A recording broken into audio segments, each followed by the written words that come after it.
the protests at the Capitol. Yeah. You know, and yeah, which was a crazy scene in itself, and it's like hard to know what to believe. It's, you know, to me it seemed like it was almost like staged, like they just let a group of people run into the Capitol, the U.S. Capitol. Like they're not going to have all types of military. Like we have, you know, like drones that come and take people out from like literally thousands of miles away. So like, how are you going to let, you know, a bunch of out of shape people that do not have any sort of uniform idea on how to break into anything. I mean, just versus like, you know, you've seen the police like suppress protests. Like they are trained to do that. They have military equipment that like the fact that, you know, rioters were able to storm the Capitol like that. I don't buy it, dude. To happen. So yeah. What's your whole take on the whole riots at the Capitol and all that? Well, I was actually talking about it once again with my dad earlier today because he asked me about that.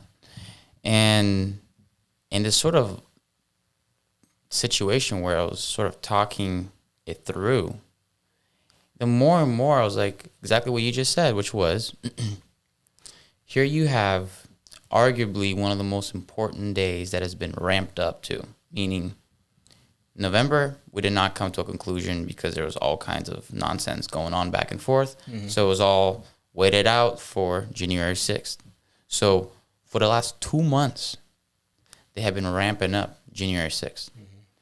And you have half of the country already thinks the president is elect. The other half is like, nah, this is not over. And it's sort of this back and forth. And exactly what you said, which was, here we have the United States, which has been shown to have the biggest infrastructure for military spending. Trillions and trillions. We're talking, apparently, the next 5 countries behind the United States in spending don't equal as much together as the United States by itself. That's nuts. And so you have a country that has trillions of dollars into military infrastructure, and they let a bunch of out-of-shape people, rioters, come in and just have their way with the building. Yeah. That sounds to me like bullshit. Yeah. And so it's 2 options. Either the head of security, whoever was in charge of that place at that time, whoever's the head of security, that person needs to be fired. Yeah, right. There's option number 1. Option number 2, they let him come in. Meaning they were fully aware that these people were going to be there, meaning rioting or protesting. Yeah. And why did they not bring the manpower to back it up is beyond me. So it's either the person fucked up and not did their job, or they let it do it. Yeah, they let them do it. It's all a show. Exactly. It's all a show. And so I don't buy for a second that we actually cared about keeping that day protected. Right. Yeah. I don't buy it. I don't really buy that either, you know, and it's like I don't agree with, you know, the vast majority of, you know, Trump supporters or, you know, people who like, you know, think Trump should be president, but like I feel like he was set up. Like he was, you know, set up multiple times throughout the last few years, but like they've just been trying everything, and now they're just like, they just like can't stand Trump and want, you know, him to like eat the dust, you know, like right to eat it. So I mean, in that regards, that's what I thought at first, which was that there's an obvious story being propelled by the media, which is Trump supporters rush the House. That's the story. Then you have the sub-stories that sort of fall and trickle out of that, which don't get covered as much for whatever reason. We'll just keep it at that. And some of the other ones are that there are other groups from other protests that came in looking like Trump supporters, or at least trying to, and then creating all kinds of additional chaos in order to ramp things up. Same thing that happens at Black Lives Matter protests. Like there people, you go. You know, a few people come in intent on, you know, causing chaos and like actually destroying property and, you know, like making the protesters look bad and just like causing chaos. So I actually saw some footage of some of the what seemed to be Trump supporters. picking out individuals who were straight up vandalizing. The first ones to go onto the building and try to like climb things and get over things and look into the windows, breaking stuff. And so that, I was like, okay, that would point to some of the ideas that I thought were happening. Now, it's kind of hard when there's that many people. You don't know who's who. You don't know who's there. And I'm not here to say that there weren't any actual Trump supporters rushing in there, doing all kinds of crazy stuff.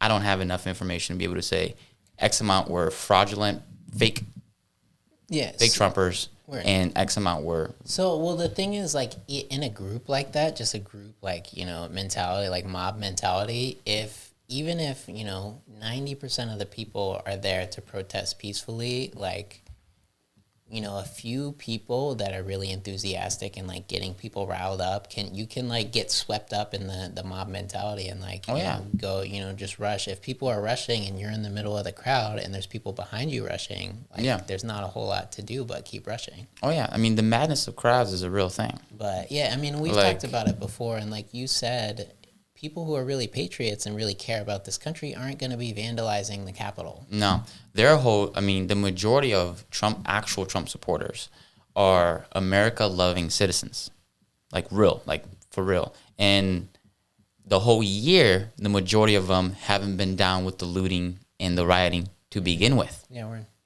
and so I found it very hard to be like, okay, all of a sudden at the highest stakes, they're all just going to change their approach and just start ramp. I was like, nah, this seemed like some more of the Antifa stuff that I've been seeing all year long. Yeah, and even, I don't know, even like Antifa, it's like, I feel like there's groups of people who are paid to go in and cause chaos that like... But, I mean, so if that's the case, like, who's paying for that? Right.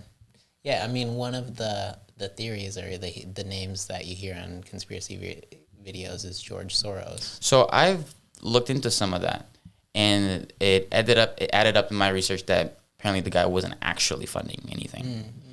Now that's just where my research took. Yeah, right.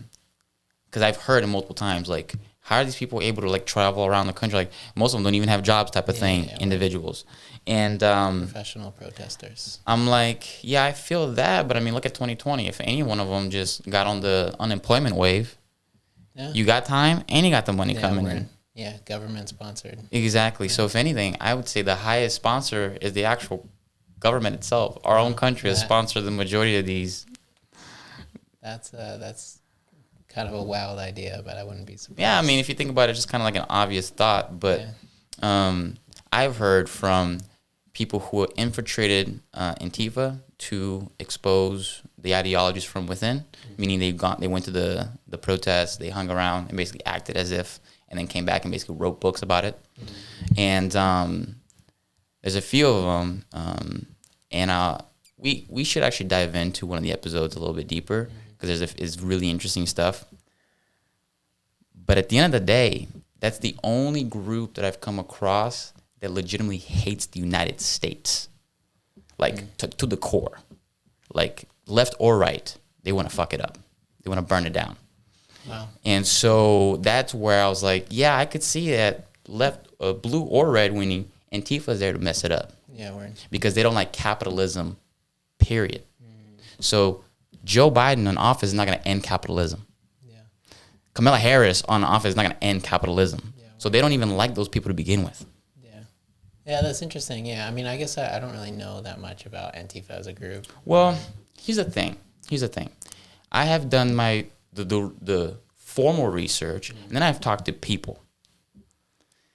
And there seems to be I would segment into two types of Antifa, okay? You have your hardcore Antifa, the people who are wearing badges, they're going to the group events, they're going to all the actual rallies and protests, and they're in it.